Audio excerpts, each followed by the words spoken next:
이 이야기에서 정체불명의 테러 조직이 인도네시아 대사관 직원들을 인질로 잡고 조직원 석방과 인질이 목숨값으로 1억 달러를 요구합니다. 정부는 현지 특수부대를 투입하지만 테러리스트들은 그들을 벌레처럼 해치우고 건물 주변에 지뢰를 설치해 유령조차 뚫을 수 없게 만듭니다. 유령 이야기가 나와서 말인데 가이스트 즉 유령이라 불리는 비밀 요원이 있습니다. 그는 임무에 실패한 적이 없는 것으로 알려져 있지만 테러리스트들은 그저 전설일 뿐이라고 믿습니다. 그들이 아직 잡담을 나누는 동안 누군가 잠입해 칼 한 자루만으로 무장 테러 조직 5개 분대를 쓸어버리고 그들은 아무리 애를 써도 총알 한 발 맞히지 못합니다. 가이스트가 그들을 쓰러뜨린 후 누군가 모든 상황이 담긴 녹화 영상을 보며 쿨리의 움직임에 기뻐합니다. 남자는 그의 일하는 모습을 몇 번이고 봐도 훌륭하다고 고백합니다. 아무래도 때는 3년 후이고 그 남자는 대사관 인질 사건이 어떻게 해결되었는지 보고 있는 것 같습니다.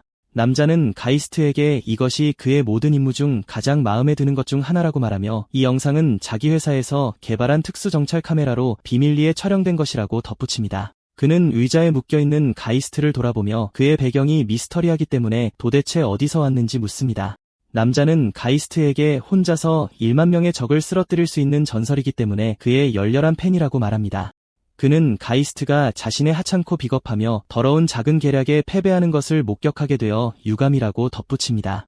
그는 자신이 그토록 존경했던 유령이 찰나의 인간적인 감정에 의해 쓰러지는 것이 한심하다고 생각합니다. 남자는 가이스트의 머리에 총을 겨누고 마지막 할 말이 있냐고 묻지만 가이스트는 유령 가이스트를 죽이는 것이 그렇게 쉽다고 생각하지 말라고 말합니다. 남자는 마침내 가이스트가 입을 열자 기뻐하지만 그가 좌절감을 감추기 위해 허세를 부리며 웃고 있을 뿐이라고 생각합니다. 결국 남자는 가이스트가 찾은 아이를 구했다고 언급하고 그 말에 가이스트는 격분합니다. 즉시 남자는 전설적인 가이스트에게 총알을 발사하고 이 전설적인 남자의 죽음이 얼마나 지루한지 생각합니다. 얼마 후 가이스트는 어둠 속에서 정신을 차리고 자신이 어디에 있는지 의아해합니다. 그는 갑자기 그 남자에게 머리에 총을 맞았다는 것을 기억하고 왜 자신이 죽지 않았는지 궁금해합니다. 그는 마음속에 강한 분노를 기억하며 이대로 끝나지 않을 방법을 찾기를 바랍니다.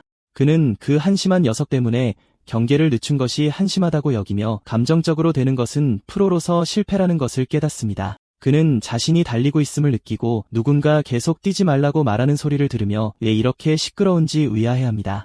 갑자기 뒤통수를 맞은 듯한 느낌이 들고 남자의 발소리가 들리자 그는 그의 키와 체격을 추측합니다. 눈을 뜨자 근육질의 남자가 막대기로 그를 치려하지만 그는 맞기 전에 재빨리 피합니다. 이 상황은 마지막 일격으로 그를 쓰러뜨렸다고 생각했던 거구의 남자를 짜증나게 합니다.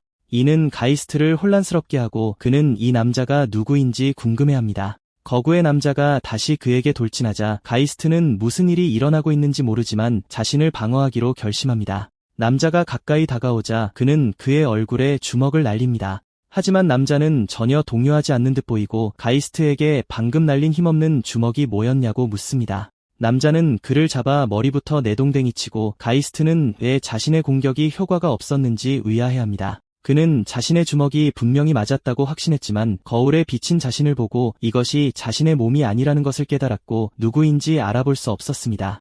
가이스트는 자신이 지금 누구의 얼굴을 하고 있는지 궁금해하지만 뒤에 있던 불량배가 말뚝으로 그를 찌르기 위해 달려듭니다.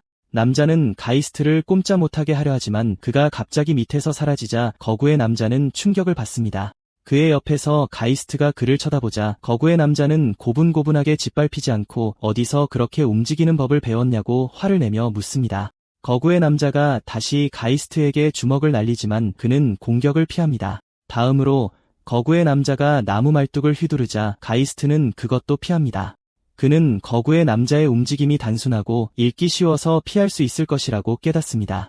하지만 문제는 그의 이 새로운 몸이 그의 모든 생각과 기술을 따라가지 못한다는 것입니다. 마지막 타격으로 판단하건대 평소처럼 싸운다면 거구의 남자를 이기기 어려울 것이라는 것을 압니다. 이번에는 전략을 바꾸기로 결심하고 바닥에 있는 더러운 물을 그의 얼굴에 뿌려 주의를 끕니다. 거구의 남자가 얼굴을 닦고 주위를 둘러보자 가이스트가 사라진 것을 발견합니다. 그가 어디로 갔는지 궁금해하는 동안 가이스트는 나무 위에서 그를 지켜봅니다. 그는 나무에 오르는 것만으로도 숨이 차는 것을 보고 이 몸의 주인이 운동을 거의 하지 않았다는 것을 깨닫습니다.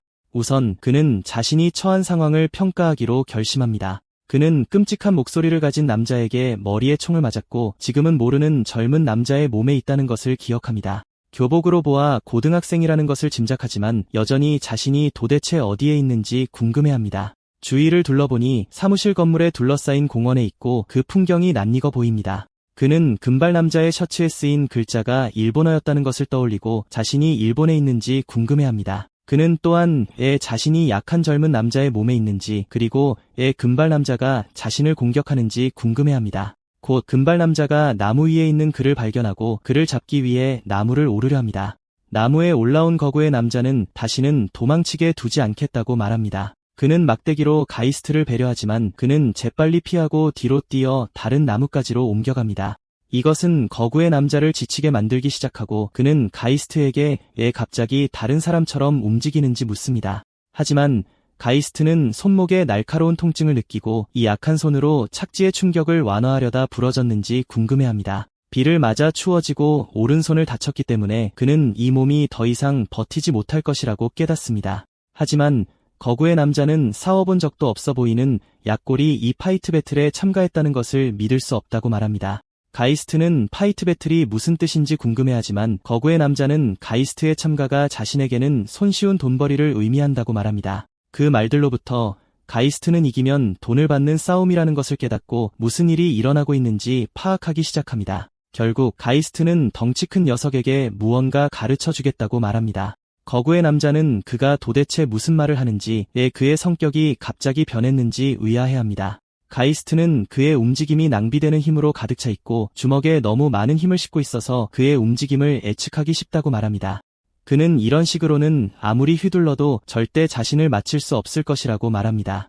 이것이 거구의 남자를 짜증나게 하자 가이스트는 또한 그가 말이 많은 것 같다고 하며 그의 목소리와 말투가 귀에 거슬린다고 말합니다. 가이스트가 싸우는 동안 조용히 해주면 고맙겠다고 말하고 계속하자 거구의 남자는 분노에 차 그에게 달려들며 이딴 헛소리를 그만하라고 소리칩니다. 거구의 남자는 그를 죽이겠다고 위협하지만 가이스트의 눈은 살기 어린 빛을 띱니다. 그리고 웬일인지 거구의 남자는 당황하기 시작합니다. 그는 막대기를 휘둘러 그를 치려 하지만 가이스트는 그것을 피합니다.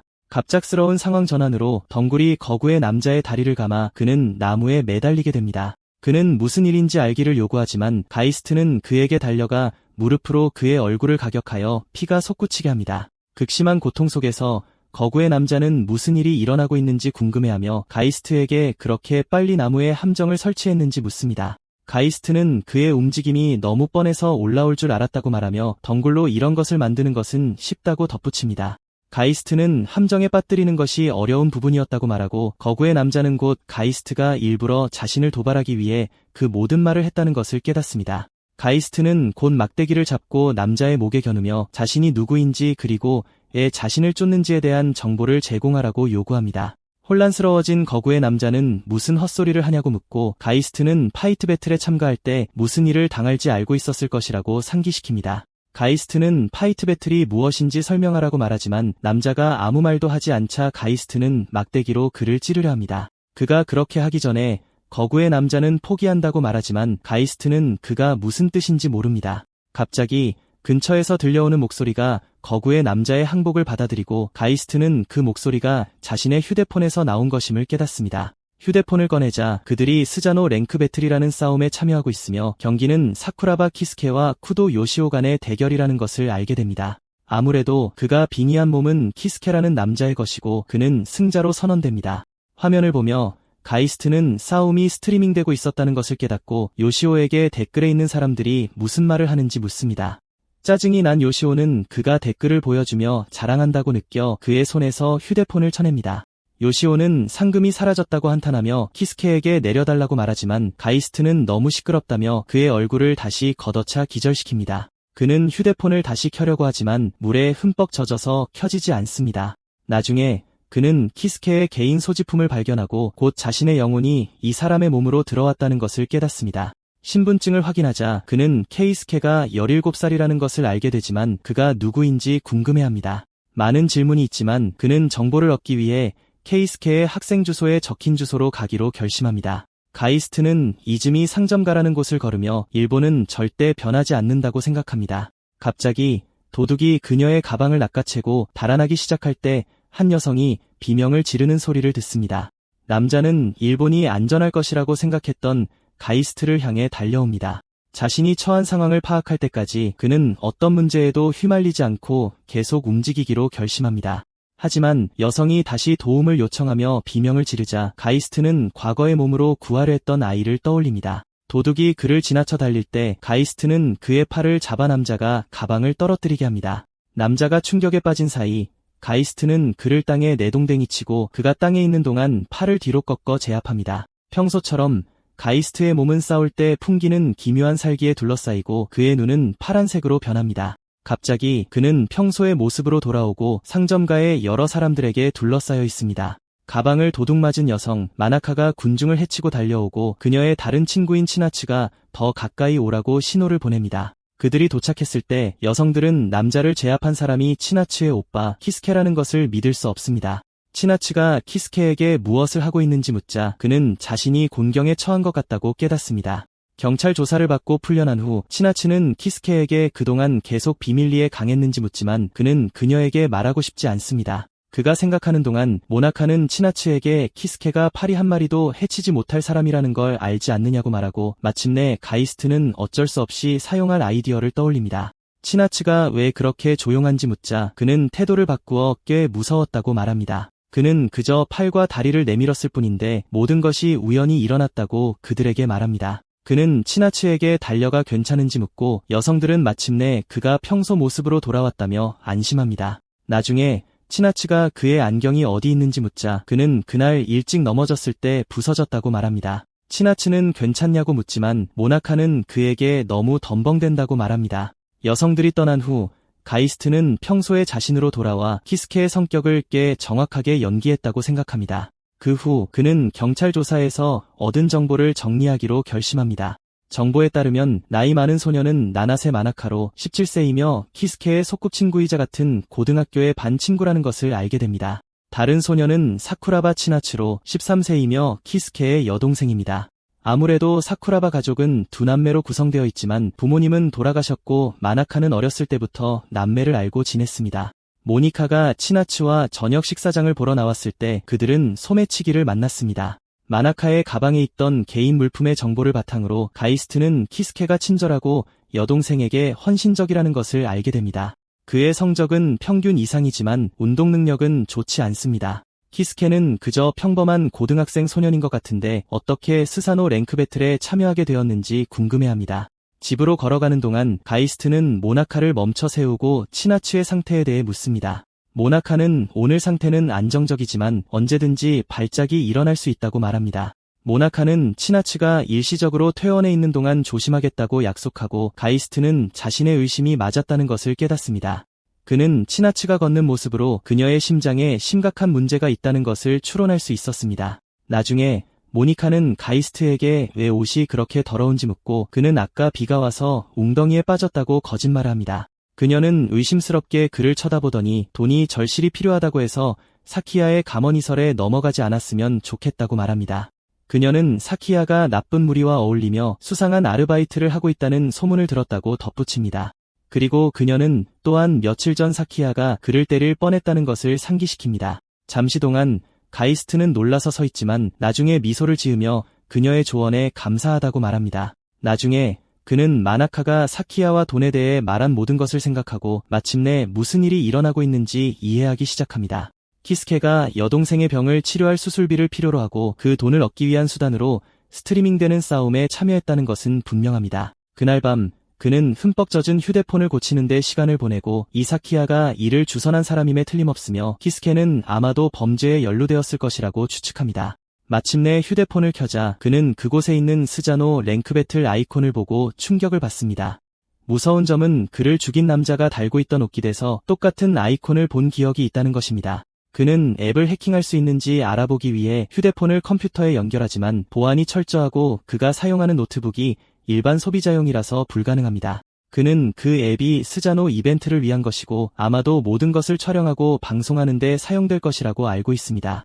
하지만 그는 왜 그 아이콘이 남자가 달고 있던 배지에 있는 것과 같은지 궁금해합니다. 그는 여전히 자신과 키스케 사이의 연관성을 파악할 수 없지만 이것이 우연이라고 믿지 않습니다. 그는 자신의 죽음과 스자노가 어떤 식으로든 연결되어 있고 자신을 죽인 남자가 이 앱의 배후에 있다는 것을 압니다. 가이스트는 스자노 앱에 대해 조사하기 위해 온라인에 접속하고 그것이 진짜인지에 대한 상반된 견해를 접하며 여러 사람들이 그것을 경계하는 것 같습니다.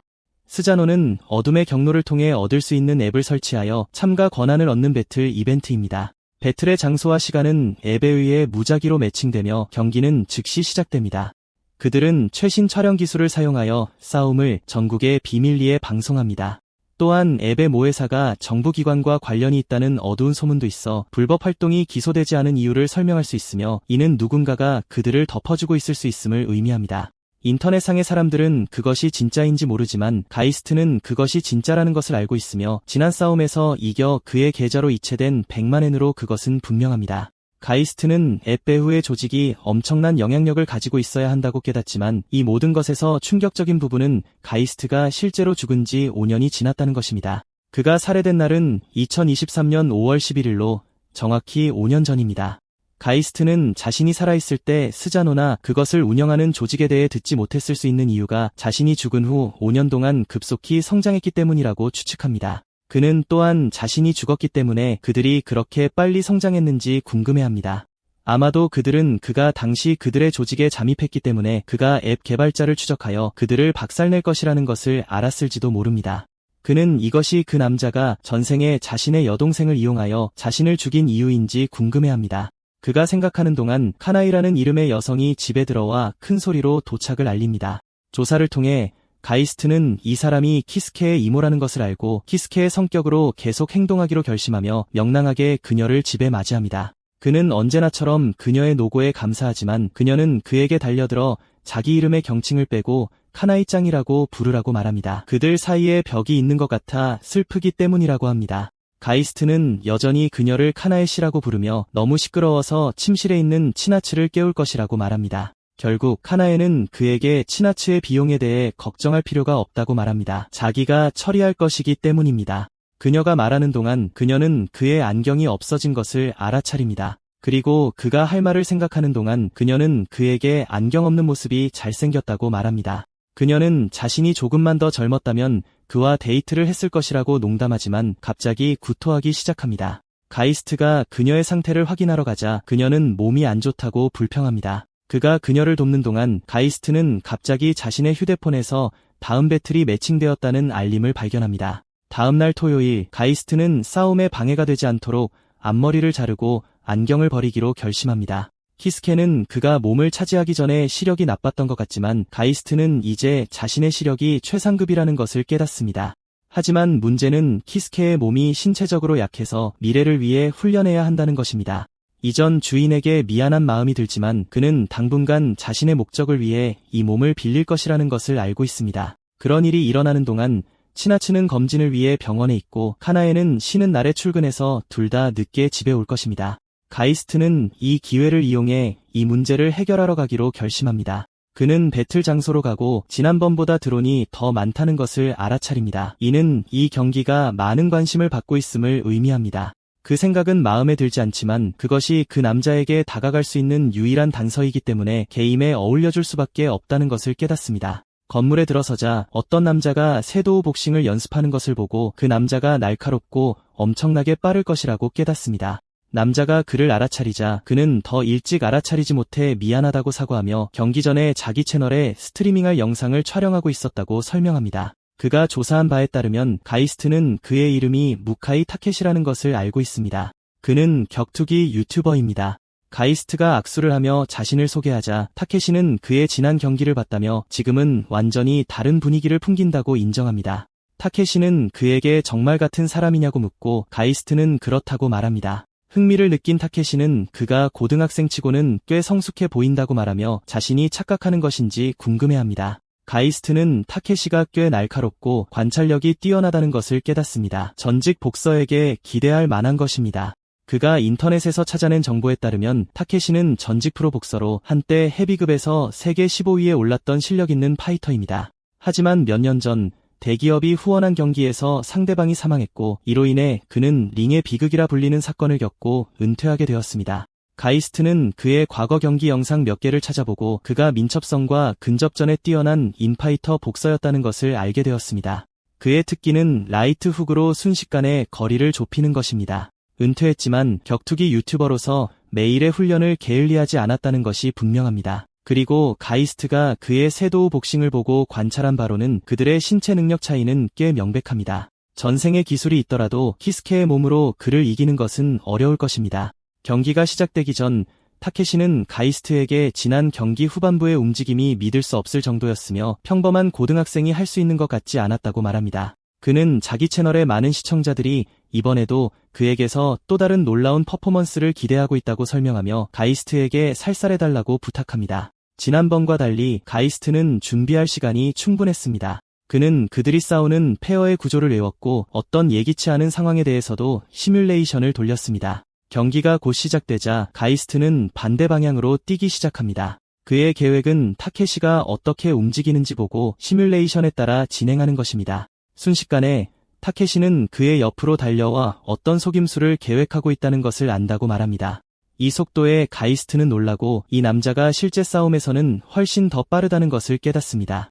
가이스트는 타케시가 근접전에 능숙하기 때문에 거리를 좁히면 끝장이라는 것을 깨닫습니다. 가이스트는 반대 방향으로 뛰려 하지만 타케시는 아무리 뛰어도 가이스트가 자신의 속도를 따라잡을 수 없을 것이라고 말합니다. 타케시는 주먹을 주고받기 시작하지 않으면 댓글창이 꽤 험악해질 것이라고 농담하며 가이스트에게 주먹을 날립니다. 가이스트는 주먹을 피하지만 속도 때문에 긁힙니다. 타케시는 그가 그것을 피할 수 있었다는 것에 놀라 다시 주먹을 날립니다. 가이스트는 그가 자신의 특기인 라이트 훅을 사용하고 있다는 것을 깨닫고 좋게 끝나지 않을 것이라고 생각합니다. 타케시는 라이트 훅을 날리지만 가이스트가 그것을 막자 놀랍니다. 그는 가이스트가 그렇게 가까운 거리에서 자신의 훅을 막을 수 있다는 것에 놀라며 그가 꽤 잘한다고 인정합니다. 그는 재빨리 뒤로 물러서며 가이스트가 뭔가 숨겨둔 것이 있을 것이라고 추측하고 가이스트는 실제로 그렇습니다.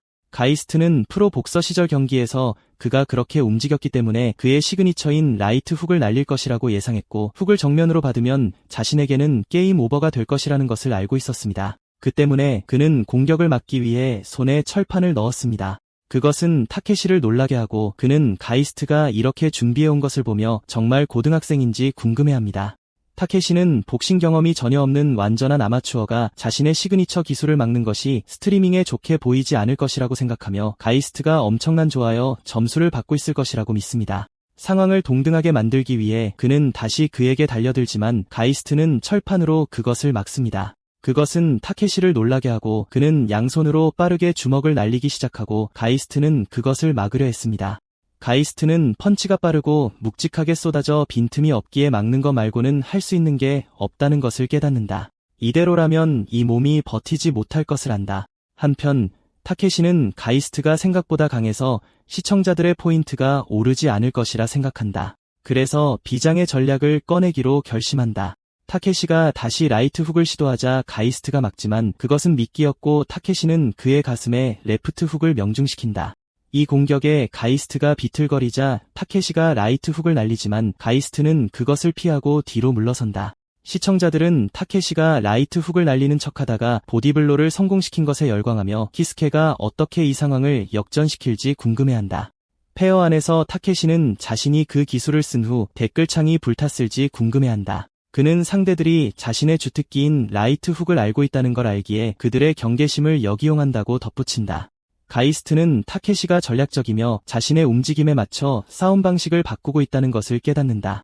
타케시가 자신의 스피드에 절대적인 자신감을 갖고 있기에 가이스트는 그것을 역이용하기로 결심하고 그의 눈이 다시 푸른색으로 변한다. 타케시는 그가 자신을 이길 계획을 세우고 있다는 걸 알아차리지만 기다릴 수 없다며 가이스트를 끝내기 위해 거리를 좁힌다. 그가 다시 맹렬하게 펀치를 날리지만 가이스트는 그것들을 막아낸다. 펀치를 날리면서 타케시는 가이스트가 필사적으로 방어해야 할 상황에서 왜 그렇게 침착해 보이는지 의아해한다. 불길한 예감이 든다. 가이스트가 그의 펀치 하나를 더 쳐내자 가이스트는 라이트 훅을 휘두르고 타케시는 간신히 피한다. 그는 뒤로 물러나며 아슬아슬했다고 생각하고 가이스트가 그런 공격을 할 수 있었다는 걸 믿지 못하며 그의 정체가 대체 무엇인지 궁금해한다. 이 시점에서 그는 긴장하며 더 맹렬하게 펀치를 날리고 가이스트는 계속 막는다. 지난번에는 타케시를 마치길 바랐지만 이 몸이 따라주지 못했던 것 같다. 그리고 이 몸이 한계에 다다르고 있으며 다음 일격이 마지막 기회가 될지도 모른다는 것을 깨닫는다. 타케시는 펀치를 날리면서 가이스트가 계획을 세우고 있다는 걸 알지만 한번 쳐냈다고 해서 자신의 라이트 훅을 간파했을 리는 없다고 믿는다. 갑자기 가이스트가 타케시의 펀치를 피하고 그의 얼굴에 펀치를 날리자 타케시는 이번에는 쳐내려 하지 않았다는 것에 충격을 받는다. 가이스트는 카운터를 사용했다. 빠른 상대를 상대하기 위해 절묘한 타이밍에 날리는 펀치로 상대의 속도와 체중을 더해 일반 펀치보다 큰 피해를 준다. 이런 방식으로 가이스트는 타케시의 속도를 이용해 키스케의 몸에 부족한 펀치력을 보완할 수 있었다. 하지만 이런 카운터를 성공시키려면 뛰어난 동체 시력이 필요하며 최상의 상태인 타케시와는 싸울 수 없었기에 그는 타케시의 약점이 드러나기를 기다렸다.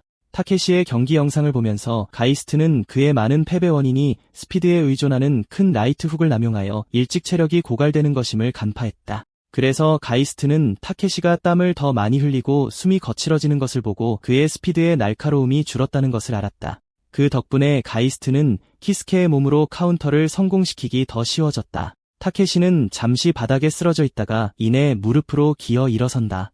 타케시는 심각한 충격을 받은 듯 몸을 떨기 시작하며 이런 곳에서 질 수 없다고 결심한다. 그 분노에 힘입어 그는 다시 한번 라이트 훅을 날린다.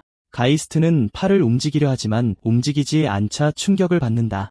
가이스트는 몸에 데미지와 피로가 누적되었음을 깨닫고 타케시를 과소평가했다는 것을 알아차린다. 한편 타케시는 질 수 없다고 되는다. 그는 가족 사사나를 위해 이겨야만 한다는 것을 안다. 갑자기 타케시는 옆을 보고 그곳에 서 있는 사사나를 발견하고는 그녀가 왜 여기 있는지 의아해한다. 그가 싸우기 위해 앞으로 돌아섰을 때 가이스트는 공중으로 뛰어올라 타케시에게 돌려차기를 날린다. 타케시는 그가 대체 어떤 사람인지 궁금해하지만 공격을 피하고 반격해서 이기기로 결심한다. 그는 첫 공격은 막았지만 가이스트가 자신을 보지도 않고 다른 발로 또 한 번의 발차기를 날리는 것을 눈치채지 못했고 그 발차기는 그의 얼굴에 명중하여 그를 바닥에 쓰러뜨린다. 타케시는 이 녀석이 연속 돌려차기를 사용할 수 있다는 것에 충격을 받고 어떻게 태권도를 아는지 의아해한다.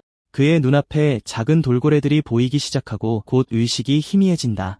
타케시는 경기 중 링 위에서 상대 선수가 사망했던 때를 회상한다. 이 일은 그를 크게 분노하게 했고 아내는 사고였으니 그의 탓이 아니라고 말하려 했다. 하지만 그는 술에 빠져 그녀의 입을 막았다. 타케시는 세상이 자신을 살인자라고 부른다고 믿으며 아내 또한 속으로는 그렇게 생각하고 있다고 비난한다. 그녀는 그렇게 생각하지 않는다고 말하려 하지만 그는 그녀에게 나가라고 소리친다. 그때 이후로 그는 아내와 딸을 볼 수 없었다. 몇 년 후 그는 절망과 후회를 극복하기 위해 영상 스트리밍을 시작했다. 얼마 후 그는 아내로부터 사사나가 아빠가 세계 챔피언이 되기를 바라며 부적을 만들었다는 편지를 받았다. 이 부적은 타케시에게 챔피언 벨트보다 더 큰 행복을 주었다. 그때부터 그는 더 유명해지고 더 많은 돈을 벌어 가족을 되찾을 계획을 세웠다. 현재 타케시는 움직일 수 없는 채로 누워있고 가이스트가 승자로 선언된다. 해설자는 타케시가 약한 고등학생에게 졌다는 사실에 열광한다. 가이스트는 부적을 집어들고 만약 타케시가 갑자기 멈추지 않아 연속으로 큰 돌려차기를 2번 성공시키지 못했다면 질 뻔했다는 것을 깨닫는다. 그는 타케시가 도대체 무엇을 보고 있었는지 궁금해하며 주위를 둘러보다가 한 소녀가 서 있는 것을 발견한다. 소녀는 그에게 왜 이런 짓을 하냐고 묻는데 바로 마나카였다. 가이스트는 그녀가 왜 여기에 있는지 의아해한다. 드론이 그녀의 침입을 감지하자 가이스트는 그곳을 떠나기 위해 그녀를 끌고 나온다. 그곳을 탈출한 후 마나카는 거친 숨을 몰아쉬지만 가이스트는 그녀에게 왜 폐건물에 있었는지 묻는다. 그녀는 어제 만났을 때 그가 이상해 보여서 보러 왔다고 말하고 그는 어떻게 그가 거기 있는지 알았는지 묻는다. 그녀는 무슨 일이 생길 경우를 대비해 시나치에게 있었던 일 때문에 그의 휴대폰과 자신의 휴대폰이 위치 정보를 공유하고 있다는 것을 상기시킨다. 가이스트는 키스케의 휴대폰에 있는 추적 앱을 인지하지 못했다는 것을 깨닫고 자신의 부주의를 탓한다. 그날 밤 가이스트는 밖으로 나가 매우 위험한 곳에서 뛰어내린다. 그는 프랑스에서 유래한 운동인 파쿠르를 하고 있다. 화려하고 고개 같은 움직임 때문에 위험한 익스트림 스포츠로 여겨지지만 실제로는 고유의 철학에 기반한 과학적인 훈련 방법이다. 죽음을 무릅쓴 스릴을 즐기는 것이 아니라 자신의 신체 능력의 기능적 한계를 이해하고 자신의 잠재력을 최대한 추구하는 것이다. 위험하긴 하지만 이 몸을 사용하는 법을 배우는 가장 빠른 방법이다. 팔과 다리의 근육량, 관절의 가동 범위 등을 확인하면서 한계까지 밀어붙일 수 있다. 현재 자신이 할 수 있는 것과 할 수 없는 것을 배울 수 있다. 가이스트의 신체 기능은 이 몸에서 심하게 제한되었는데 이는 단지 이 몸이 상대방보다 전반적으로 약하기 때문만이 아니라 그가 이 몸에 익숙하지 않았기 때문이기도 하다. 원래 몸처럼 움직이기는 어렵겠지만 이 몸에 익숙해지면 전투 스타일이 훨씬 나아질 것이라고 믿는다. 훈련하는 동안 그는 마나카가 사키야가 말한 수상한 제안을 받아들였는지 물었던 것을 기억한다. 2시간 전 그는 일어난 일을 목격한 마나카에게 스자노에 대해 솔직하게 말하기로 결심했다. 회상 속에서 그녀는 이 사실을 믿을 수 없어하며 그에게 뭔가 잘못됐다고 말한다. 그녀는 왜 갑자기 머리를 잘랐는지 궁금해하며 위험한 일이 생기기 전에 그만두라고 부탁한다. 하지만 가이스트는 자신을 죽인 남자를 추적할 때까지 멈출 수 없다는 것을 알고 있으며 키스케가 치나츠를 위해 돈을 모으는 것을 돕고 있다. 가이스트는 마나카에게 그만두는 것은 선택지가 아니라고 말한다. 특히 치나츠의 심장이 언제 멈출지 모르기 때문에 빨리 심장 이식을 받아야 한다고. 해외에서 수술을 받아야 하고 보험은 적용되지 않을 것이다. 총 비용은 최소 5억 엔으로 추정되며 가이스트는 이것이 키스케가 스사노오 배틀에 참여하기로 한 이유라는 것을 알고 있다. 가이스트는 이것이 자신과 아무 관련이 없다는 것을 알지만 이 몸에 있는 동안에는 키스케의 마음을 존중하기로 결심한다. 가이스트는 괜찮을 거라며 쾌활하게 그녀를 안심시킨다. 특히 최근에 더 강해졌다고 믿기 때문에 걱정할 필요가 없다고 말한다. 하지만 마나카는 왜 그가 그렇게 위험한 일을 해야만 하는지 묻는다. 그녀는 왜 자신에게 상의하지 않았냐고 물으며 자신이 의지할 수 없고 힘없는 존재라는 것을 안다고 인정한다. 그녀는 흥분하여 울기 시작하고 자신을 그렇게 하찮게 여기냐고 물은 뒤 가이스트가 말리려 함에도 불구하고 달려가 버린다. 현재 그는 이 문제에 휘말리고 싶지 않지만 어떻게든 해야 한다고 생각한다. 정신이 팔린 나머지 그는 난간을 뛰어넘다가 잡아야 할 난간을 놓쳐 머리부터 떨어져 죽을 뻔한다. 다행히 난간 아래에 있는 나무에 걸린다. 그가 집에 돌아오자 치나츠는 그의 상태를 보고 충격을 받아 무슨 일이 있었냐고 묻는다. 그는 농담으로 또 넘어졌다고 말하고 치나츠는 마나카와 싸웠냐고 묻는다. 놀란 가이스트가 왜 묻냐고 하자 그녀는 좀 전에 전화했는데 마나카의 목소리가 정말 기운이 없었다고 말한다. 치나츠는 마나카가 새 헤어스타일이 어울리지 않는다고 말했을 거라고 추측하며 자신도 와일드해 보인다고 농담으로 인정한다. 그녀는 결국 가이스트에게 화해해야 한다고 말하며 이제 더는 아이가 아니니 예전처럼 중재자 역할을 하지 않을 것이라고 말한다. 그녀는 한심한 오빠가 있으면 여동생이 걱정된다고 말하고 가이스트는 자신 없이는 오빠는 한심하다고 말했던 자신의 여동생을 떠올린다. 그가 멈칫하자 치나츠는 무슨 일이냐고 묻고 그는 사과한다. 그녀는 다음날 학교에서 마나카에게 사과하라고 말한다. 가이스트는 자신이 여기 학생이라는 것을 기억하고 다음날 학교로 향한다. 들어가는 길에 풀이 죽어있는 마나카를 보고 그녀를 멈춰 세우려 하지만 근처에 서 있던 어떤 남자가 그의 새머리 스타일에 대해 묻는다. 가이스트는 이 남자가 누군지 궁금해하고 명백히 불량한 분위기를 풍기는 그 남자는 가이스트에게 멋있어 보인다고 생각하냐고 묻는다. 그 남자는 가이스트를 잡고 잠시 이야기 좀 하자고 제안한다. 그 남자는 가이스트를 학교 뒤편으로 데려가 그가 2번 연속으로 이길 줄은 몰랐다고 말한다. 즉시 가이스트는 이 남자가 키스케를 스자노 싸움에 끌어들인 사키야 유지라는 것을 알아차린다. 사키야는 그를 끌어들인 사람으로서 꽤 자랑스럽다고 말한다. 이전에 가이스트는 학교 데이터베이스를 해킹하여 사키야의 프로필을 입수했다. 사키야는 수업 태도가 불량하고 무단결석이 잦은 전형적인 문제 학생이다. 학교 비공식 웹사이트에 따르면 사키야의 평판은 학생들 사이에서 최악이다. 그는 강도, 갈취, 불법 약물, 그리고 수상한 아르바이트 주선에 연루되어 있다. 그가 작은 범죄 집단의 리더라는 소문도 있다. 하지만 그렇게 많은 눈에 띄는 짓을 저지르면서도 경찰과 문제가 된 적이 없는데 그 이유에 대한 소문이 있다. 웹사이트의 누군가는 사키야가 어떤 미친 지하 조직의 보호를 받고 있어서 경찰이 그를 건드릴 수 없다고 들었다고 말했다.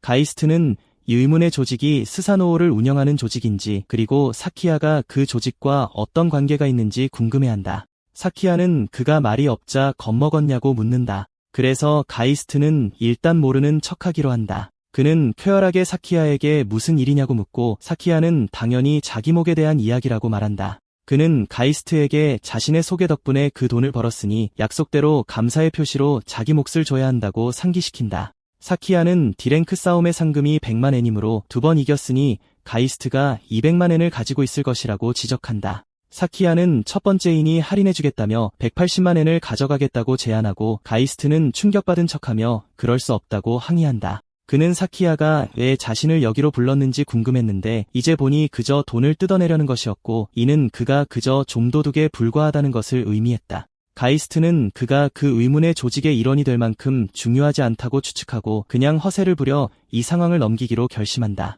갑자기 패거리 중 한 명이 사키야에게 몸매가 좋으니 돈 대신 마나카를 대가로 받는 게 어떠냐고 묻는다. 그 남자는 돈보다 그게 더 좋다고 말하지만 가이스트가 그의 셔츠를 잡고 자신의 몸이 저절로 움직이고 있음을 깨닫는다. 충격을 받은 덩치 큰 남자가 누구냐고 물으며 그를 때리려 하지만 가이스트는 자신의 펀치로 그의 얼굴을 땅에 쳐박는다. 가이스트는 펀치로 그 남자를 끝장내고 그의 눈과 주위는 평소의 치명적인 푸른 기운으로 변한다.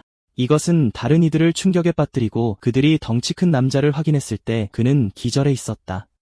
갑자기 한 어른이 그들을 발견하고 달려와 거기서 무엇을 하고 있는지 묻는다. 사키야는 재빨리 다른 이들에게 떠나야 한다고 말하며 방금 전 가이스트의 움직임으로 보아 그가 평범한 사람이 아니라고 생각한다. 그 때문에 지난 2번의 싸움이 요행이 아니었음을 깨닫고 녀석들은 도망친다. 그들이 도망치는 동안 가이스트는 이것이 자신에게 더 큰 문제가 되지 않기를 바란다. 그 남자가 사람이 괜찮은지 확인하러 오는데 그가 바로 타케시였고 그가 내내 가이스트였다는 사실에 충격을 받는다.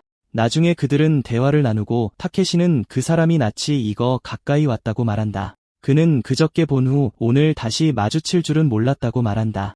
그래서 가이스트는 그가 학교에서 무엇을 하고 있는지 묻는다. 타케시는 자신이 이 학교 졸업생이며 복싱부 코치 제안을 받았지만 처음에는 거절하려다가 수락하기로 결정했다고 설명한다. 그는 가이스트에게 자신이 왜 복싱 경력을 은퇴했는지 아는지 묻는다.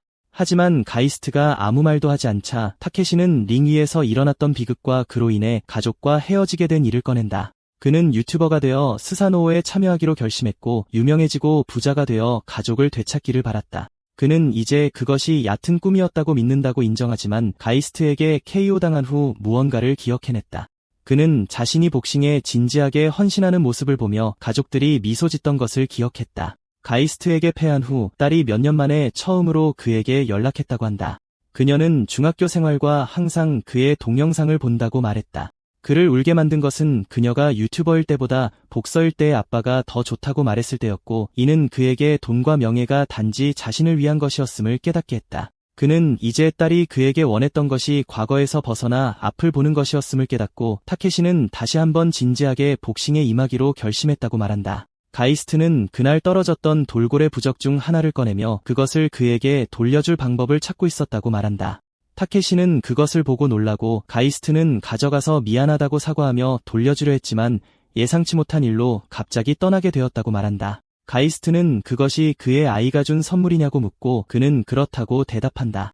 그리고 그것은 가이스트에게 여동생이 그에게 행운의 부적을 주었던 것을 떠올리게 한다. 그들이 거기 있는 동안 가이스트는 새로운 전투 알림을 받고 그의 새로운 상대를 보고 충격을 받는다. 그날 밤 마나카는 키스케를 마주할 수 없어서 그에게서 도망친 것을 생각한다. 그녀는 이대로 계속할 수 없다는 것을 알지만 어떻게 해결해야 할지 모른다. 갑자기 버스가 그녀를 지나가고 누군가 그녀를 버스 안으로 끌어당긴다. 그날 밤 스사노오 배틀은 특별 승급전이 있다. 선정된 장소는 도쿄에 철거 예정인 한 고등학교의 구교사이다. 해설자는 키스케가 전혀 알려지지 않았지만 강자들을 쓰러뜨렸으며 D랭크 파이터라고 발표한다. 키스케가 2연승을 거두었기 때문에 이번에 승급전을 마련했으며 이 경기에서 이기면 정말 빠른 속도로 승급하게 될 것이다. 한편 가이스트는 그들이 키스케의 옛 고등학교 지역을 싸움 장소로 선택했다는 것을 믿을 수 없다. 게다가 그는 상대가 C랭크 파이터인 사키야 유지라는 것을 알고 있다. 보통 사키야의 상대 중 많은 수가 경기 중간에 기권하는데 이는 그가 매우 압도적인 스타일로 명성이 높기 때문이며 키스케에게도 같은 일이 일어날지 궁금해한다. 가이스트는 이곳에 오기 전에 그의 과거 싸움 기록을 보았기 때문에 이렇게 빨리 사키야와 싸워야 한다는 것을 믿을 수 없다. 모든 영상에서 그와 상대방 사이에 큰 실력 차이는 없어 보였지만 대부분이 싸움 도중 싸울 의지를 잃었는데 이는 이상했다. 경기가 시작되기 직전 사키야는 가이스트에게 그를 박살내겠다고 말한다. 경기가 시작되자 사키야는 신축봉을 들고 그에게 달려든다. 사키야가 그것을 그에게 휘두르지만 가이스트는 뛰어 피한다. 사키야는 그렇게 가까운 거리에서는 피할 수 없을 것이라고 확신하며 다시 그것으로 그의 얼굴을 치료하지만 가이스트는 뒤로 몸을 젖혀맞는 것을 피한다. 사키야는 운이 좋았다고 느끼며 계속 휘두르지만 가이스트는 매번 그것을 피한다. 피하면서 가이스트는 사키야의 자세가 나쁘지 않다는 것을 깨닫고 이는 그가 검도 경험이 있으며 유단자일 수 있다는 것을 의미한다. 그는 사키야가 아마도 불량배들 사이의 단순한 싸움에서는 져본 적이 없을 것이라고 믿지만 가이스트에게는 그를 피하는 것이 쉽다. 가이스트는 파쿠르의 효과가 나타나기 시작했고 이 몸에 익숙해지고 있다는 것을 깨닫는다. 결국 사키야는 가이스트에게 조금 강해졌다고 해서 우쭐해져서는 안 된다고 말한다. 그는 가이스트에게 맞은편 학교 건물을 보라고 하고 가이스트가 보자 다른 패거리들이 마나카를 인질로 잡고 그녀를 어루만지고 있는 것을 발견한다. 가이스트는 사키야가 인지를 잡아 상대를 위협하고 자신의 즐거움을 위해 고문하여 이긴다는 것을 깨닫는다. 그리고 그가 저항하면 마나카를 맛보게 될 것이라고 경고한다. 그는 가이스트에게 바로 앞에서 그녀를 만지면 어떤 소리를 낼지 궁금하다고 말하고 가이스트는 사키야가 자신이 얕보는 사람들을 고문하며 쾌락을 얻는 사디스트라는 것을 깨닫는다. 가이스트는 현재 상황에 대해 안타까움을 느끼지만 사키야가 이기게 놔두어 스자노 배후의 주최자를 찾는 목표를 포기할 수는 없다. 사키야가 다시 그에게 휘두르자 그의 몸이 얼어붙어 사키야가 가이스트의 이마에 일격을 가하게 된다. 가이스트는 왜 갑자기 몸이 다시 얼어붙었는지 궁금해하고 사키야는 그를 착한 아이라고 부른다. 가이스트는 몸을 움직일 수 없다는 것을 깨닫고 사키야는 다시 그를 공격한다. 그는 몸이 자신의 의지를 거부하는 것인지 궁금해한다. 그는 덩치 큰 남자를 잡고 때렸을 때의 이 느낌을 기억한다. 그는 이것을 할 수 있는 유일한 사람이 키스케라는 것을 알고 키스케가 이 몸 안에 살아있다는 것을 깨닫는다. 결국 사키야는 가이스트에게 용서를 빌면 항복을 받아줄 수도 있다고 말하지만 가이스트의 눈이 갑자기 푸른 기운으로 빛난다. 이것은 사키야를 화나게 하고 그는 그의 얼굴에서 건방짐을 지우기 위해 봉으로 그의 얼굴을 여러 번 내리친다. 해설자는 가이스트에게 무슨 문제가 있는지 왜 사키야의 공격에 아무것도 할 수 없는지 궁금해한다. 한편 패거리 중 한 명은 마나카에게 남자친구가 죽도록 맞는 것은 그녀 탓이라고 말한다. 한편 마나카는 울면서 키스케가 도망치기를 바란다. 그러는 동안 그녀 뒤에 있던 덩치 큰 남자가 그녀의 가슴을 훔쳐보고 군침을 흘리며 만져보기로 결심한다.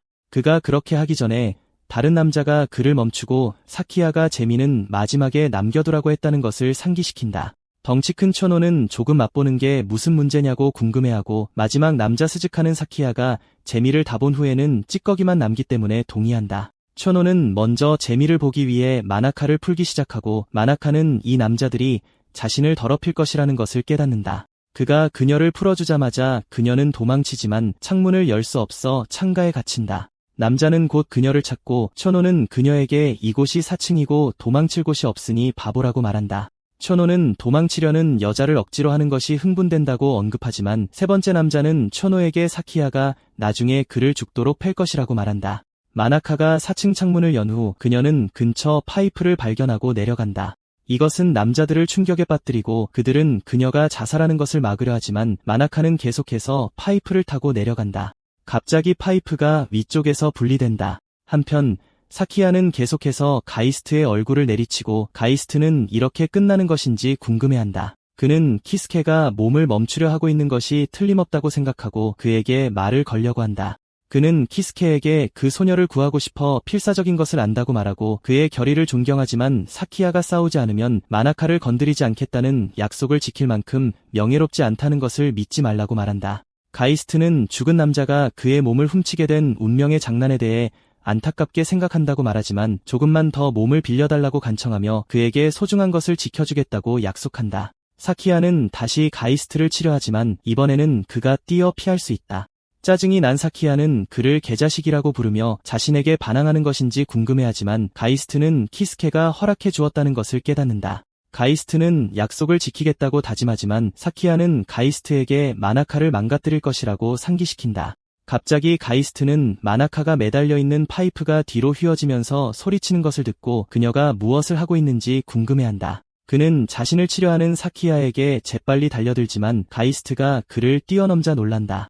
가이스트는 사키야 뒤에 착지하고 난간을 넘어 4층에서 뛰어내린다. 해설자는 이것이 자살 시도라고 믿지만 곧 가이스트가 소방호스를 잡고 있다는 것을 알아차린다. 마나카가 잡고 있던 파이프가 부서져 땅으로 떨어지기 시작하지만 가이스트가 호스로 몸을 날려 공중에서 그녀를 붙잡는다. 그녀는 그를 보고 놀라지만 그는 무모하다고 말하며 마침내 땅에 착지한다. 그들이 뒤를 돌아보자 사키야는 상황이 불리해졌다는 것을 깨닫고 부하들을 이끌고 가이스트를 한꺼번에 공격한다. 가이스트는 부상당한 몸으로 4명을 한꺼번에 상대할 수 있을지, 특히 마나카까지 보호하면서 싸울 수 있을지 고민한다. 패거리 중 한 명이 그에게 달려들자 가이스트는 턱에 주먹을 날려 그를 기절시킨다. 갑자기 누군가 1대1 싸움에 단체로 나타나는 것은 엄격히 금지되어 있다고 외친다. 그 남자는 이게 무슨 의미인지 따져 물으며 평범한 1대1 길거리 싸움이어야 할 곳에 왜 다른 사람들이 끼어들었는지 의아해한다. 가이스트는 그들을 신문하는 후드를 쓴 남자가 타케시라는 것을 깨닫고 그가 왜 여기 있는지 궁금해한다.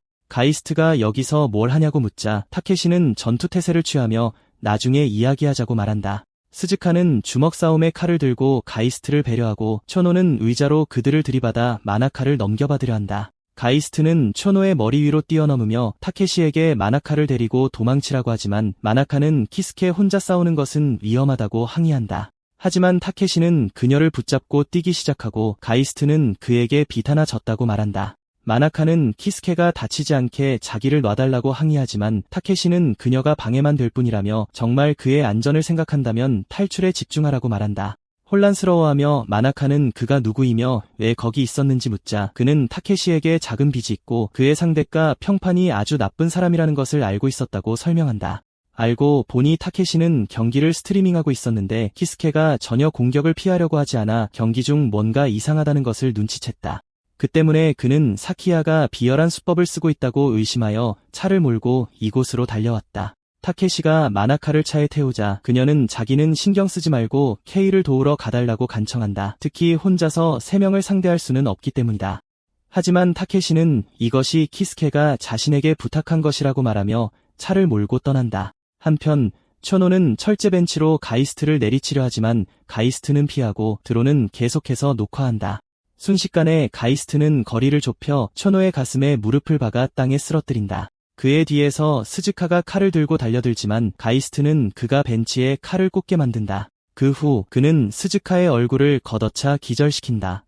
한편 해설자는 가이스트의 놀라운 속도와 그가 주변 환경에 어떻게 적응하는지를 계속해서 묘사한다. 잠시 후 사키야는 부하들이 정신을 잃은 것을 깨닫고 그들을 쓸모없는 쓰레기라고 부른다. 가이스트는 그를 돌아보며 이제 남은 건 너뿐이라고 말하고 사키야에게 덤비라고 한다. 그는 사키야에게 부상당한 사람이 무서운 거냐 아니면 인질이 없어져서 겁쟁이가 된 거냐고 묻는다.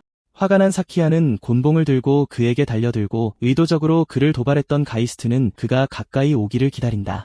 그는 사키야의 뒤틀린 자존심이 약간의 도발만으로도 무너질 만큼 약하다는 것을 알고 있다. 사키야는 곤봉으로 그를 내리치려 하지만 가이스트는 그가 평정심을 잃었기 때문에 기술이 무뎌질 것을 알고 있다. 갑자기 가이스트가 공중에서 그의 손을 잡아채 땅에 얼굴을 밖에 던져 그의 입술을 터뜨린다.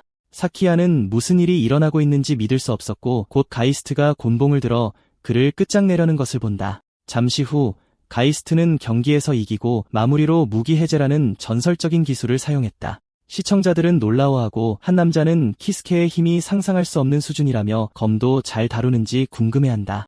나중에 가이스트는 피를 너무 많이 흘려 빨리 치료를 받아야 한다는 것을 깨닫지만 곧 불빛이 그를 비추고 경찰이 나타나 분위기를 망친다. 가이스트는 일이 잘못됐다는 것을 깨닫는다. 그가 최악의 상황에 대비하고 있을 때 경찰은 원래 목표였던 사키야와 그의 패거리를 체포하기 위해 달려든다. 나중에 치나츠가 카나에에게 오늘 야근하냐고 묻자 카나에는 중요한 기사를 쓰는 중이라며 미안해한다. 걱정이 된 치나츠는 너무 무리하지 말라고 하지만 카나에는 걱정하지 말라고 한다. 카나에는 돌아오면 셋이서 같이 뭐라도 먹으러 가자고 제안한다. 그녀는 어젯밤 키스케가 공원 계단에서 굴러 다쳤다는 말을 들었다며 그의 안부를 묻고 치나츠는 오빠가 긁힌 상처투성이로 집에 돌아왔다고 인정하자 카나에는 그가 정말 덜렁댄다고 말한다. 한편 가이스트는 전날 밤 사키야 패거리의 체포에 관한 뉴스를 본다. 그들의 체포 소식은 그날 아침 모든 TV 채널을 장악했고 가이스트는 사건 발생 하루 만에 이렇게 대대적으로 보도된 것에 놀란다. 그는 혐의 또한 믿을 수 없었다. 알고 보니 그 패거리는 미성년자임에도 불구하고 강도, 성폭행, 마약 밀매 등 여러 범죄에 연루되어 있었다. 언론을 열광시킨 것은 사키야의 아버지가 현직 경시청 차장이라는 사실이었다. 언론은 고위급 정치 지도자인 사키야의 아버지가 범죄를 은폐하는데 관여했을 수 있다고 추측했다. 하지만 가이스트는 그 말에 동의하지 않는 듯하다. 회상 장면에서 가이스트는 타케시에게 그의 새로운 상대가 시랭크라고 말한다. 타케시는 단 2번의 싸움 만에 승급전이 잡힌 것에 놀라지만 가이스트는 그의 말을 이해하지 못한다. 타케시는 S에서 D까지의 랭크가 있다고 설명한다. 신입은 가장 낮은 등급인 D에서 시작하며 전적과 시청자 인기도에 따라 승급전이 잡힌다. 랭크가 하나만 올라도 받는 대우가 엄청나게 달라지기 때문에 모든 스자노 참가자들이 승급에 필사적이라고 한다. C랭크 파이터는 경찰이 범죄를 눈감아준다고 하는데 가이스트는 이에 놀란다. 현재 가이스트는 전날 밤 경찰의 행동에 뭔가 이상한 점이 있었다는 것을 기억한다. 그들은 자신을 무시하고 사키야를 체포했다. 그리고 타케시가 말한 소문이 사실이라면 스자노 운영진이 국가 권력까지 손에 쥐고 있다는 의미가 된다. 그는 자신을 죽인 자들이 그렇게 강력한지 의문을 품는다. 잠시 후 기자는 사키야가 중학교 때 전국 검도 선수권 대회에서 3위를 했고 도장의 리더였다고 설명한다. 전국 3위는 훌륭한 성과임에도 불구하고 그의 아버지는 1등을 하지 못했다고 그를 질책했다. 그의 엘리트 가문에서는 1등 외에는 모두 가치 없는 것으로 여겨졌고 이때부터 사키야의 인생은 엇나가기 시작했다.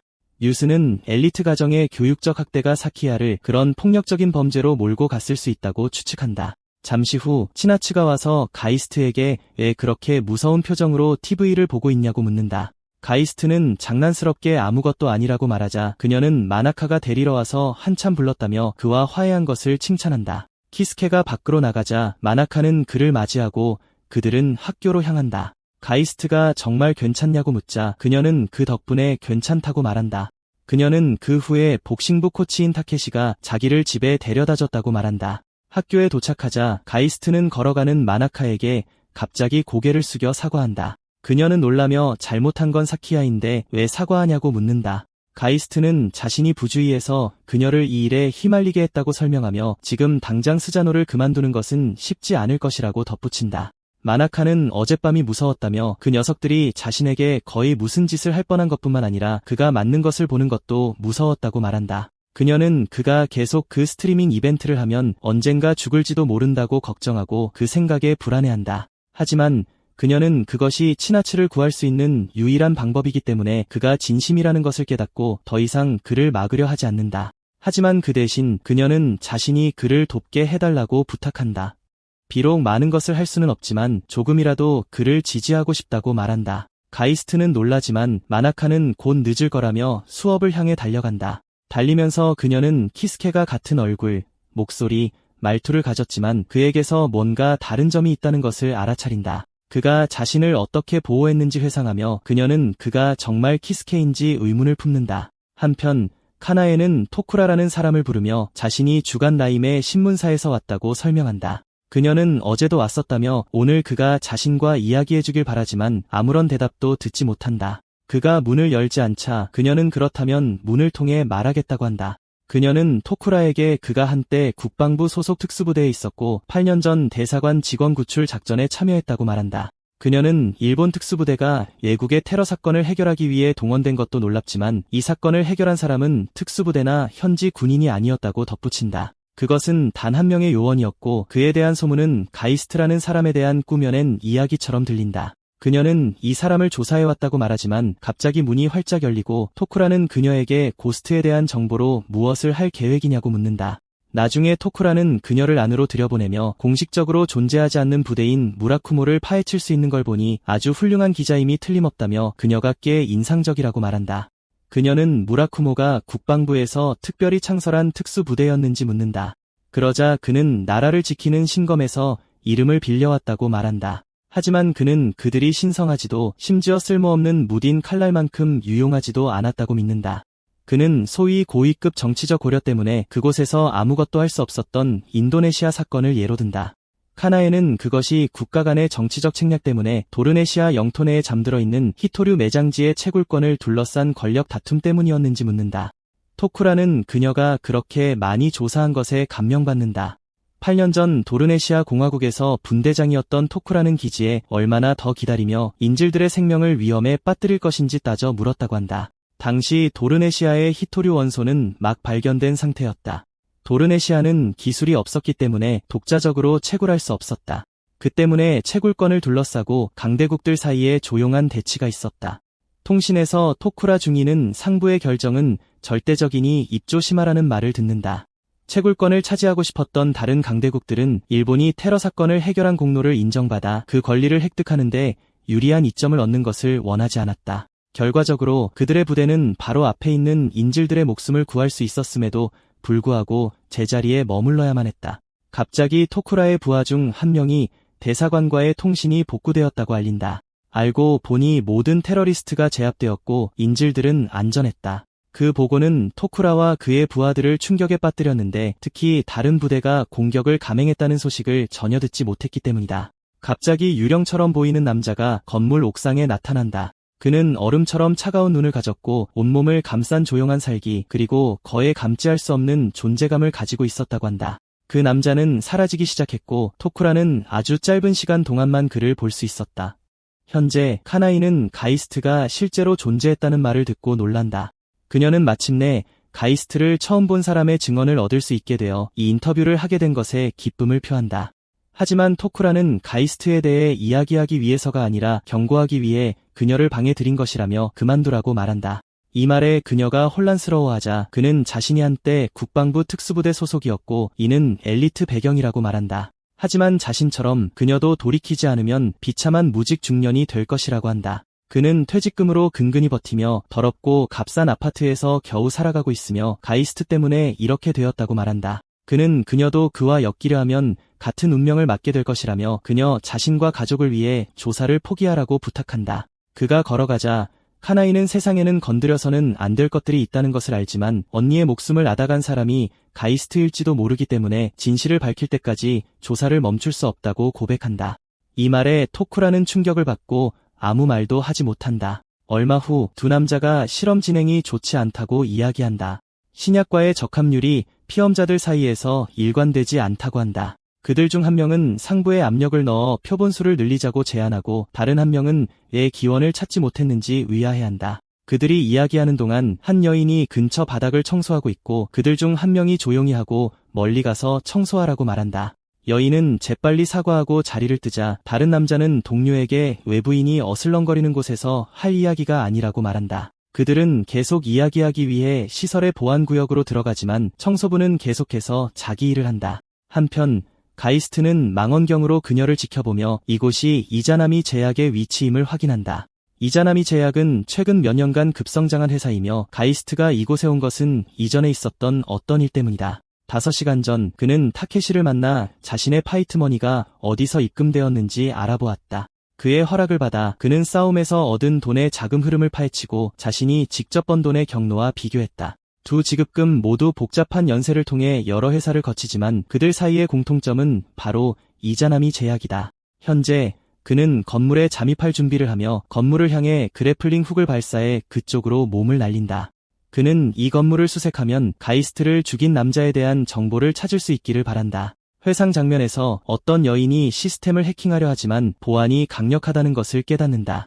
그녀는 결국 해킹에 성공하여 다음 목표인 군사시설의 설계도를 얻는다. 이것은 7년 전의 일이었고 그녀가 가이스트를 돌아보자 그는 여전히 예리하다며 그녀를 아마네라는 이름으로 부른다. 그녀는 농담으로 더 칭찬해달라고 하며 우즈메라는 자신의 특수 해킹 도구만 있으면 혼자서도 할 수 있다고 덧붙인다. 그녀는 또한 그가 직접 다운로드할 수 있도록 프로그램을 저장해둔 다크웹의 비밀번호를 알려준다. 놀란 그가 이것이 그녀의 생계수단인데 정말 괜찮냐고 묻자 아마네는 최고의 고객이 죽는 것이 더 큰 손실이라고 말한다. 그녀는 그 도구를 사용해서 생존율을 조금이라도 높이라고 부탁한다. 가이스트는 그녀에게 고마워하고 그녀는 그 외에는 별일 아니라고 말하며 그의 손을 쓰다듬으러 간다. 가이스트는 불편해하지만 곧 아마네의 머리에 손이 얹힌다. 알고 보니 다른 소녀였는데 그녀는 아마네에게 선생님께 너무 가까이 가지 말라고 항상 말하지 않았냐며 상기시킨다. 아마네는 어린 소녀에게 살살하라고 하지만 그들은 곧 그녀가 어린 소녀인지 아닌지에 대해 논쟁을 벌인다. 현재 가이스트는 아마네의 도구를 사용하여 이자남이 빌딩의 설계도를 얻는다. 아마네는 국적과 나이가 불분명한 정보원으로 뛰어난 정보 처리 능력을 가지고 있다. 과거에 그녀는 가이스트를 여러 번 구했다. 오즘의 도구를 사용하여 가이스트는 최상층의 전력 소비량이 다른 층보다 훨씬 높다는 것을 알아냈고, 이는 그곳에 분명히 무언가가 있다는 것을 의미한다. 그는 곧 최상층에 도착하여 문을 연다. 안으로 들어가자 그는 여러 개의 캡슐을 발견하고 자신을 죽인 자의 핀에 있던 의문의 로고를 보고 놀란다. 그가 캡슐 중 하나를 만지자 누군가 그를 베기 위해 스쳐 지나가지만 그는 간신히 뛰어 피한다.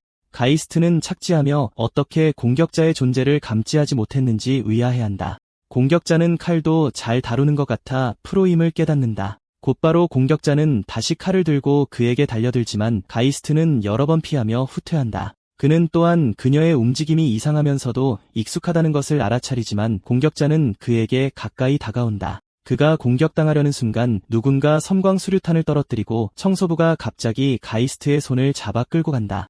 여자는 그를 쓰레기 처리구에 던져넣고 그들은 근처 쓰레기 컨테이너로 떨어진다. 여자는 그를 바보라고 부르며 그 때문에 소중한 탈출로를 써야 했다고 말한다. 특히 이자나미에 잠입하느라 그 고생을 했는데 이제 다 물거품이 되었다고 한다. 그녀가 한탄하는 동안 가이스트는 그녀의 모습이 너무나 닮아 놀라지만 곧 그녀의 이름을 부르고 아마네는 놀란다. 잠시 후 아마네는 가이스트를 자신의 차에 태우고 그처럼 비쩍 마른 바보가 가이스트일 리가 없다고 말한다. 그녀는 자신의 가이스트는 더 잘생기고 섹시하고 멋지다고 말한다. 그녀가 그를 내려줄 곳을 찾으려 할 때 가이스트는 특정 암호를 외친다. 그녀가 혼란스러워하자 그는 그것이 그녀가 준 암호라고 말하며 그것을 사용해 해킹 도구를 다운로드할 수 있었다고 말한다. 그는 우스꽝스러운 비밀번호에 눈살을 찌푸렸지만 그녀의 우즈매가 유용했다고 말한다.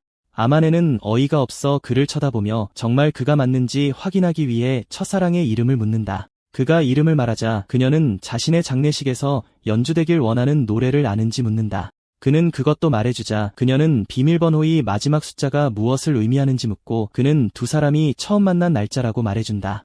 이 말에 아마네는 비명을 지르며 곧 운전대를 제어하지 못하기 시작한다. 문제는 테러와 군사분쟁이 전 세계적인 문제라는 것이다. 고스트 특수요원 가이스트는 그것들을 비밀리에 해결한다. 유령처럼 아무도 그들의 존재를 알아서는 안 되지만 고스트에게는 아마네 같은 정보원, 총포상, 공급책 같은 조력자가 필요하다. 이들이 보통 가이스트의 진짜 정체를 알 수 있는 유일한 사람들이다. 나중에 그들은 지하철로 들어가고 가이스트는 위안에 대해 묻는다. 그러자 아마네는 그 늙은 총포상이 죽었다고 말한다. 그는 올리비아 블리츠와 스티븐 리히트라는 다른 사람들에 대해 묻는다. 그러자 그녀는 그 CIA 여자와 그녀의 부하 2명이 모두 죽었다고 말한다. 가이스트는 자신이 죽은 지 불과 5년 만에 대부분의 조력자들이 사라졌다는 것을 깨닫는다.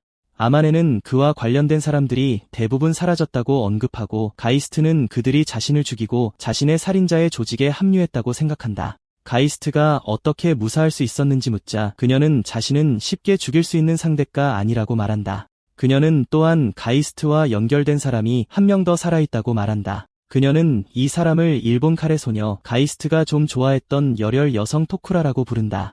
하지만 가이스트가 죽은 후 그녀는 돈을 횡령해서 해고당했다고 한다. 그들이 이야기를 나누는 동안 카나에는 토쿠라의 집을 떠난다. 지하철에서 아마네는 토쿠라가 매우 솔직했기 때문에 그런 짓을 했을 리가 없으므로 누명을 썼을 가능성이 높다고 말한다. 아마네는 곧 그들을 은신처로 이끌고 그 벙커가 태평양 전쟁의 마지막 핀란드 전투를 위해 지어졌다고 설명한다. 어떤 지도에도 나와 있지 않기 때문에 나라는 그 존재를 잊었다. 그녀는 침대 위로 뛰어오르며 영원히 달리다가 마침내 그것을 찾았다고 설명한다. 결국 그녀는 가이스트가 가장 신경 쓰는 안전한 사람이 단 한 명뿐이라고 지적하며 그녀나 다른 죽은 동료들에게 일어난 일 때문에 감히 사과한다면 화낼 것이라고 말한다. 가이스트가 마침내 미나에 대해 묻자 아마네는 그녀가 죽었다면 자신의 데이터베이스에 나타났을 것이기 때문에 실종 상태라고 말한다. 아마네는 미나가 가이스트의 유일한 제자였기 때문에 쉽게 죽을 리가 없다며 분명히 살아있다고 말한다. 그녀는 미성년자는 술을 마실 수 없다며 그에게 음료수를 건네고 5년 만에 도대체 어떻게 고등학생이 되었는지 묻는다. 가이스트는 화제를 바꿔 이자나미에서 알아낸 것이 있는지 묻지만 그녀는 이자나미의 시스템이 철통 같아서 쉽게 해킹할 수 없다고 말한다. 아마네는 꽤 실력이 좋기 때문에 가이스트는 놀라고 그녀는 자존심이 산산조각 났다고 인정한다. 그녀는 청소부로 3개월을 보내기로 결심했지만 결국 아무것도 얻지 못했다고 말한다. 결국 그녀는 가까워질 수 있는 유일한 방법은 스자노와 함께 랭크를 올려 챔피언이 되는 것이라고 말한다. 한편 가이스트를 죽인 자는 자신의 경호원과 가이스트 사이에 벌어진 싸움의 녹화본을 보며 그의 기술에 감탄한다. 그는 이 자가 누구이며 어떻게 보안이나 경호원에게 발각되지 않고 최상층까지 올라올 수 있었는지 궁금해한다. 그는 이 신비로운 사람이 누구인지 궁금해하며 사실은 여자인 것 같은 경호원에게 다음번에는 잘 대접하라고 말한다. 그 남자는 이 사람이 예전에 알던 사람처럼 싸운다는 사실이 흥미롭다고 생각한다. 그는 손가락으로 화면을 부수고 조사를 시작해야 할지도 모른다고 말한다. 얼마 후 마나카는 치나츠에게 수학을 가르쳐주고 그녀는 쉽게 이해한다. 치나츠는 마나카에게 오빠와 함께라면 이렇게 쉽지 않았을 거라며 아주 좋은 선생님이라고 말한다. 그녀는 오빠가 요즘 바빠서 자신을 많이 가르쳐줄 시간이 없다고 덧붙인다. 그리고 왠지 오빠가 조금 변한 것 같다고 덧붙인다. 오빠가 너무 무리하는 것이 자기 탓인지 궁금해하고 오빠가 멀리 떠나가는 것 같은 느낌이 든다. 마나카는 치나츠의 걱정이 정확하다는 것을 알기 때문에 아무 말도 하지 못한다. 그녀는 키스케가 치나츠를 위해 싸우고 있다는 것을 알고 있으며 그가 싸우기 위해 너무 무리해서 변한 것인지 궁금해한다. 그녀는 결국 치나츠의 손을 잡고 괜찮다고 말합니다. 그녀는 키스케가 오빠이고 어디에도 가지 않을 거라고 상기시켜줍니다. 그녀는 치나츠에게 키스케를 어디에도 보내지 않을 거라고 안심시킵니다. 마나카는 자신이 키스케를 지지해줄 사람이 되겠다고 결심합니다. 비록 자신을 약하고 믿음직스럽지 못하다고 생각하지만 예전에 상냥했던 키스케를 잃고 싶지 않습니다. 이상하게도 치나츠는 오빠에게 사랑을 표현하는 거냐고 묻고 모나카는 재빨리 손을 내리고 얼굴이 빨개집니다. 혼란스러워하며 그녀는 치나츠에게 무슨 말이냐고 묻지만 치나츠는 키스케를 곁에서 떠나게 두지 않겠다고 말한 것을 흉내내며 그게 사랑이라고 말합니다. 하지만 모나카는 그렇게 말하지 않았다고 정정하지만 치나츠는 모나카에게 오빠와 그녀를 전적으로 지지한다고 말합니다. 그녀는 모나카에게 다음번엔 자신에게 말고 오빠에게 직접 말하라고 하지만 모나카는 놀리지 말라고 합니다. 결국 치나츠가 모나카에게 고맙다고 말하자 그녀는 놀랍니다. 얼마 후 가이스트가 도착하자 치나츠가 그를 맞이하러 나갑니다. 그녀는 그가 엘리베이터 홀에서 술에 취해 쓰러져 있는 것을 발견한 듯한 카나이를 안고 들어오는 것을 보고 놀랍니다. 그는 그녀를 의자에 앉히고 오늘 인터뷰가 잘 안 된 것 같다고 말합니다. 곧이어 카나에는 영원히 울적해 있기만 하는 바보에 대해 이야기하기 시작합니다. 그녀는 더 이상 누구와도 엮일 생각이 없다고 말한 누군가에 대해 장황하게 늘어놓으며 그 사람을 나르시시스트적인 미남이라고 부릅니다. 그러고는 키스케에게 그렇게 항상 과거에 얽매여 사는 패배자가 되지 말라고 말하려 합니다. 가이스트는 그녀가 누구에 대해 말하는지 몰라서 그저 그녀의 신발을 벗기려고 애쓸 뿐입니다. 잠시 후 카나에가 속이 안 좋아지자 치나츠는 그녀를 화장실로 급히 데려가 토하게 합니다. 가이스트는 모나카를 발견하고 놀라지만 자신이 없는 동안 치나츠를 돌봐준 것에 대해 고마워합니다. 그녀는 재미있었으니 걱정 말라고 하며 무슨 일 있냐고 묻습니다. 가이스트는 직접 대답하지 않고 내일 만나게 해주고 싶은 사람이 있다고 말합니다. 다음 날 마나카는 아마츠카 네네라는 가명을 쓰는 아마네를 만나는데 그녀는 자신을 케이스케의 매니저라고 소개합니다. 마나카가 혼란스러워 보이자 타케시는 스사노오 파이터가 C클래스에 도달하면 수입이 한 자릿수 더 늘어난다고 설명합니다. 하지만 그 대가로 그들은 자신의 싸움을 직접 관리하고 경기가 성사된 후 상대를 분석하며 장소를 협상해야 합니다. 시간과 노력을 절약하기 위해 대부분의 파이터들은 외부 계약자에게 매니저를 부탁하고 C랭크에 있는 사람들은 클랜이라고 불리는 그런 계약자 팀을 구성할 수 있습니다. 갑자기 가이스트가 타케시에게 정중하게 자신의 클랜에 가입해달라고 요청하고 타케시는 마음속으로는 이미 가입했다고 말합니다. 세 사람이 축하하는 동안 마나카가 끼어들어 아마네가 누구냐고 묻자 가이스트는 이야기가 좀 길다고 말합니다. 아마네가 가이스트의 팔을 껴안고 자신은 그와 운명 공동체로 묶여있다고 말하자 마나카는 충격을 받습니다. 그녀가 가이스트에게 무슨 일이냐고 묻지만 그는 곧 휴대폰으로 알림을 받고 그녀에게 대답할 수 없게 됩니다. 그가 알림을 확인했을 때 그의 상대가 결정되었다는 것을 알게 됩니다. 한편 스모 연습장 뒷방에서 3명의 남자가 한 남자를 쓰러뜨리려 하지만 그는 꿈쩍도 하지 않아 그들을 놀라게 합니다. 그들은 나이신도라는 그 남자의 발에서 뿌리가 자라나는 건 아닌지 궁금해합니다. 잠시 후 라이신도의 매니저가 와서 다음 상대가 결정되었다고 알리고 그는 그것이 단기간에 C랭크로 승급한 기대를 한몸에 받는 슈퍼 루키라는 것을 알게 됩니다. 그 말에 라이신도는 흥분하여 건장한 남자 3명을 한 번에 뒤로 던져버립니다. 그는 매니저에게 상대가 이 녀석들보다는 더 도전적인 상대이길 바란다고 말합니다. 얼마 후 클랜은 오래된 학교 건물의 복싱 동아리 방으로 향합니다. 비록 내년에 철거될 예정이지만 타케시는 그곳을 클랜의 회의 장소로 사용하자고 제안합니다. 타케시는 다른 사람들이 자신들의 삼각관계를 해결하려는 듯 듣고 있지 않다는 것을 알아차립니다. 설명을 들은 후 마나카는 들은 대로 아마네가 정말로 키스케의 돌아가신 아버지의 친구인지 확인하려고 합니다. 마나카는 여전히 납득하지 못하는 것 같습니다.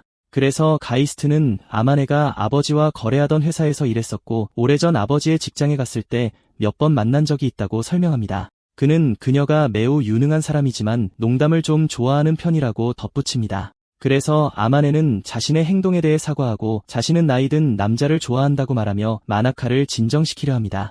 마나카는 안심한 듯 보이며 그들이 사귀는 사이가 아니라는 것을 확인합니다. 아마네는 그녀가 얼마나 안도하는지 알아차리고 예전처럼 그런 순진한 소녀를 놀리는 것이 재미있다고 생각합니다. 결국 모나카는 아마네가 자신들 나이의 2배쯤으로 보인다고 분명히 언급하고 그 말은 아마네에게 정통으로 박힙니다.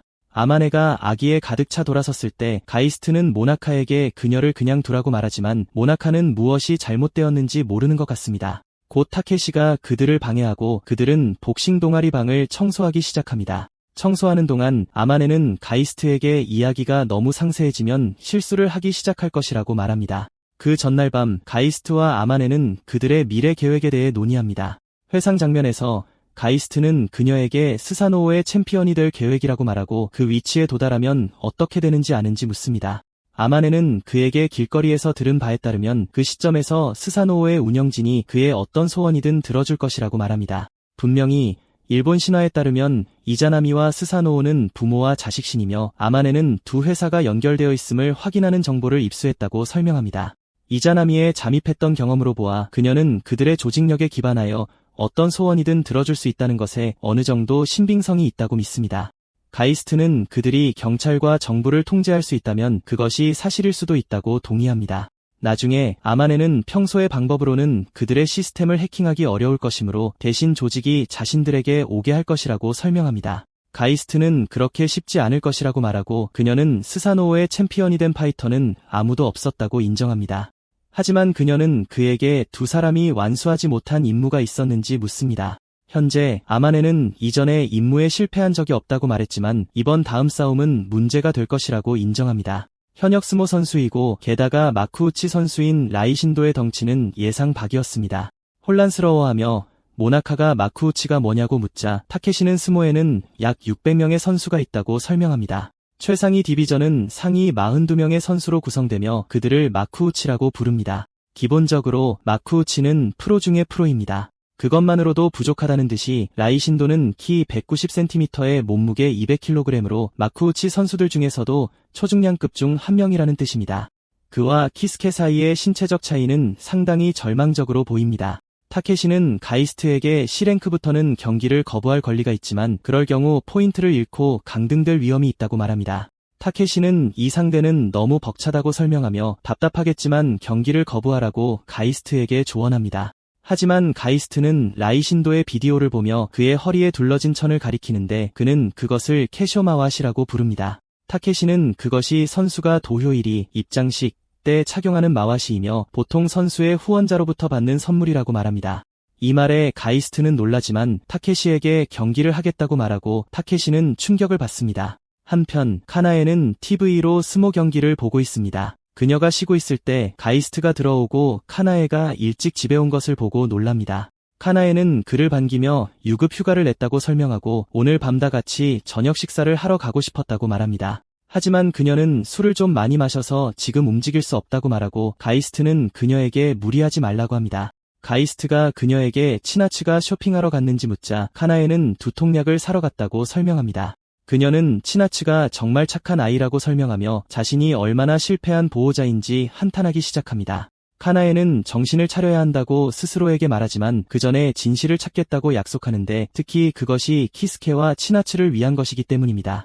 나중에 가이스트가 그녀에게 스모 팬이냐고 묻자 그녀는 그렇다고 말하며 매일 마쿠우치와 주료 경기를 본다고 합니다. 그녀는 그에게 스모에 관심이 있냐고 묻고 그는 그렇다고 대답합니다. 이틀 후 해설자는 드물게 보는 체격 차이가 있는 이번 스사노오 배틀에 오신 모든 분을 환영합니다. 해설자는 거인과 난쟁이의 싸움이라고 설명하며 시청자들에게 케이스케가 거인 라이신도를 물리칠 수 있을지 묻습니다. 한편 라이신도는 자신이 들었던 이 떠오르는 루키가 그저 마른 꼬마라는 것을 알아차리고 그의 마른 몸을 두 동강낼 계획을 세웁니다. 시청자들은 기대를 품고 지켜보며 자신들이 보고 있는 것을 믿을 수 없어합니다. 해설자가 경기가 곧 시작될 것이라고 발표하지만 라이신도는 가이스트에게 돌진의 글을 들어올리며 다음 생에서는 위대한 라이신도에게 도전한 것을 후회하게 될 것이라고 말합니다. 가이스트는 완전히 충격을 받고 곧 바닥에 쓰러져 있는 자신을 발견합니다. 해설자는 경기가 공식적으로 시작되지 않았다는 사실을 무시하고 라이신도가 얼마나 강력하게 가이스트를 땅에 내동댕이 쳤는지에 대해 이야기하기 시작합니다. 이 여파를 통해 라이신도의 스폰서가 더 많은 조회수를 얻을 수 있도록 시청자들에게 더 나은 쇼를 보여주라고 말하지만 라이신도는 아직 끝나지 않았다고 말합니다. 라이신도는 그 어린 녀석이 자신의 돌진을 피했기 때문에 충격이 없었다고 말합니다. 잠시 후 가이스트가 다시 일어나자 싸움을 지켜보던 클레는 안도합니다. 타케시는 그것으로 끝일까 봐 걱정했다고 인정하며 가이스트가 충돌 순간에 뒤로 뛰어올라 돌진의 힘을 상쇄했다고 지적합니다. 아마네는 통신장치를 통해 가이스트에게 연락하여 아직 싸울 수 있는지 물어보고 그는 약간 어지럽지만 아직 괜찮다고 말합니다. 나중에 라이신도는 가이스트를 어린 녀석이라고 부르며 그의 돌진을 잘 견뎌냈다고 말하고 초심자가 그것을 피할 수 있었다는 것에 약간 놀랐다고 인정합니다. 라이신도가 또다시 맹렬하게 돌진하지만 이번에는 가이스트가 완전히 피합니다. 라이신도가 그를 돌아보자 가이스트는 그의 얼굴에 발차기를 날립니다. 하지만 라이신도가 움직이지 않고 그저 얼굴에 벌레가 앉은 것 같다고 농담하자 가이스트는 놀랍니다. 라이신도는 완전히 상처 하나 없는 것이 분명합니다. 한편 키스케의 발차기가 적중했기 때문에 클레는 충격을 받습니다. 경기장에서 라이신도가 다시 그에게 돌진하지만 가이스트는 길을 벗어나 달립니다. 가이스트는 머리에 가하는 타격이 그 선수에게는 통하지 않을 것이라는 것을 깨닫습니다. 분명히 마쿠우치 선수의 돌진력은 약 1톤에 달합니다. 한편 라이신도는 그에게 돌진하다가 가이스트를 놓치고 근처 트럭에 부딪혀 그쪽 면을 파괴합니다. 분명히 마쿠우치는 매 대회마다 15일 동안 이런 종류의 돌진을 머리로 받아내는데 그것은 매일 교통사고를 당하는 것과 같습니다. 타케시는 상대의 움직임을 읽는 키스케의 능력이 최고 수준이며 상대의 움직임을 이용해 카운터 공격을 가한다는 것을 기억하지만 신체적 차이 때문에 이제는 희망이 없어 보입니다.